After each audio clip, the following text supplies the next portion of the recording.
ঢাকা উত্তর সিটি কর্পোরেশনের মেয়র মোহাম্মদ আতিকুল ইসলাম জানিয়েছেন, রাজধানীর তাপপ্রবাহ নিয়ন্ত্রণে কাজ করা চিফ হিট অফিসার বুশরা আফরিন ডিএনসিসির কেউ নন।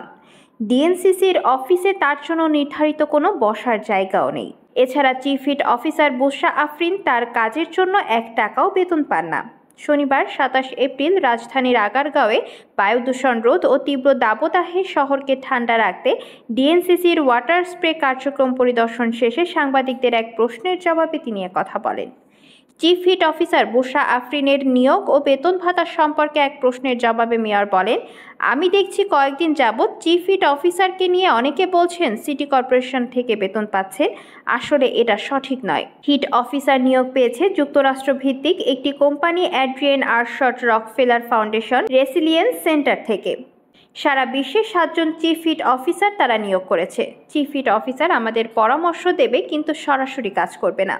মেয়র আতিক বলেন, চিফ হিট অফিসার আমাদের সাজেশন দেবে, কাজ কিন্তু আমাদের সকলকে করতে হবে। হিট অফিসার কোনো কাজ করবে না। সিটি কর্পোরেশন থেকে তিনি 1 টাকাও পান না। আমি আগেও বলেছি, সিটি কর্পোরেশনে তার কোনো বসার জায়গা নেই, তার কোনো চেয়ারও নেই। তিনি বলেন, তারা বিশ্বের 7টি দেশে নারী হিট অফিসার নিয়োগ করেছেন। আমি তাদের বলেছিলাম নারী কেন নিয়োগ করেছে।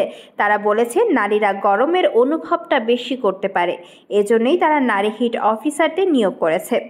বুশরা আফরিন ডিএনসিসিতে নিযুক্ত হবার পর নিয়মিত পরামর্শ দিচ্ছেন জানিয়ে মেয়র আতিকুল ইসলাম বলেন, এখন বুশরা আফরিন সিটি কর্পোরেশনকে পরামর্শ দেওয়ার পাশাপাশি ডিএনসিসি এলাকার বস্তিগুলোতে তাপমাত্রা নিয়ন্ত্রণ ও জনসচেতনতা বাড়াতে নিজ উদ্যোগে যাচ্ছে।